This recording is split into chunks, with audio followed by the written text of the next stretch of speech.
Have you looked down the kind of sovereignty route and the legality of undoing it? And the reason I'm asking is because, well, I'm 53 this year in October, and when you hit 50, I had a pension that had paid in the company I was with, so it wasn't that much, but it was. And when you hit 50, you're able to cash it in if you want. And I was like listening to their promises. Oh, if it's X amount, you get, it'll be worth this amount.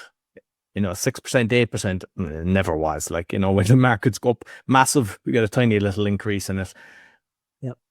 When I cashed it in, it's like you get 25% tax free and they tax 50% on the rest. And it was the same with a bond a year previously because I'd done it in a strategic way.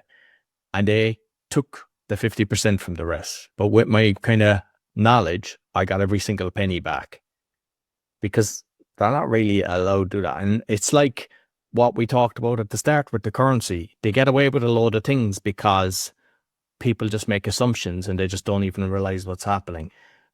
Like, is there systems or people in place that are kind of trying to stop? Because the reality is we're all slaves. If you look at the way the whole system is, we're all slaves. Like, if you look at that, and even the farmers, I know that in the UK that the farmers had to pay, the capital gains, even passing it to their children, which they did, which they wouldn't have the money because it's not that much money that they were making from the farms, which in turn destroys the farming youth. Is there ways that, or is there systems that are going to get away from all this? That's a really, really big question, isn't it? I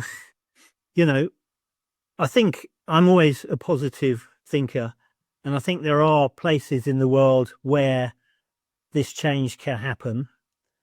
And almost unbelievably to myself, I find myself thinking that can happen in the EU, because you won't like this. Unbelievably, they have the biggest economy in the world, those 27 countries, with Bulgaria just joining in. I'm not sure whether it's in there yet or not. And that's a huge economy. The EU is just a political framework. So here you have a fragmenting America with the global reserve currency just about to pass to something else, whatever that is. And the EU finds itself unbelievably, having done nothing for 20 years, right, in a position with almost a blank piece of paper and not too many laws to unwind. So it's a great potential to create a really big powerhouse economy with some new rules around fairness and all that stuff. I think they could do it. Will they do it? I don't know. But it's the biggest opportunity I think we have. And if you could include in that the UK, dare I say, then you've got a real big powerhouse. And with the UK, you bring Canada and Australia and the other Commonwealth countries, and you bring with it an option on Greenland, because Queen Victoria negotiated an option to buy Greenland from Denmark in 1880 something. So if you were to cobble all those elements together with a blank piece of paper, you could make something really different and really positive. Will they do that? I don't know.